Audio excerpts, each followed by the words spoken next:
Well, now a new book's been written about the experiences of a zookeeper, but its author also has an extra special connection to London Zoo. Sally has been there to find out all about it. Sally, please tell me more. So when I found out about this book called Jacko, I had to read it, and honestly, I devoured it. I know you're an animal lover, you would love it, Lucrezia. It's about this little boy brought up in the 50s in Teddington, and he and his friend find a baby jackdaw, and so they bring it home, and it's about how the jackdaw develops, and I don't want to spoil anything, but it's just gorgeous. It is not a normal wild bird. You'll absolutely love it. And I met him at London Zoo because it really shaped his life. He ended up there, not the bird, but Mick. Let's take a look.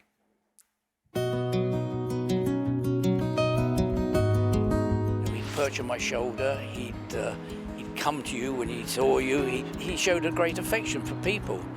One of the things I didn't like, he used to have a habit, he'd sit on your shoulder, he'd put his beak down your ear, and that was very unnerving, so I wasn't very keen on that bit of it.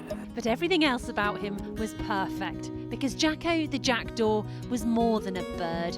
He was a friend and a little London legend whose story began back in 1957. One day we were walking through Bushy Park, coming home, and we suddenly saw this bird on the floor, and we thought, well, that, unusual.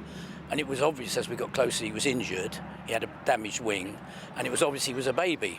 So Mick took him back to his home, the Railway Hotel in Teddington. My dad sort of straight away said, oh, we'll look after him. My mum was, oh, not another animal. They nursed him back to health, but when they tried to set him free, the most extraordinary thing happened.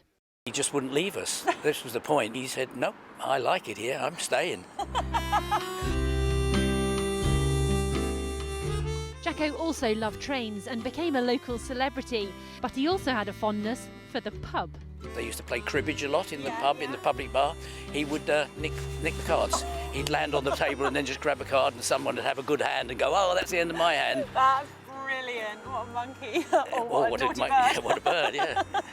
It's perhaps inevitable that Mick would end up working with animals. He applied to London Zoo and eventually became head keeper of the primates, including Lucy.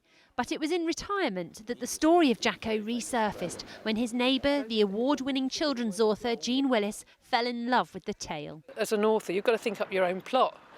And, we're all a bit lazy. And suddenly I was handed this gorgeous story on a plate. Perfect. So, I'm extremely grateful to Mick. How much affinity have you got for that little bird? Oh, I just love him. The book, named after Jacko, tells the wonderful adventures of this little fella and how lucky London and Mick were to know him. He was a wonderful, wonderful animal. Everyone who met him loved him.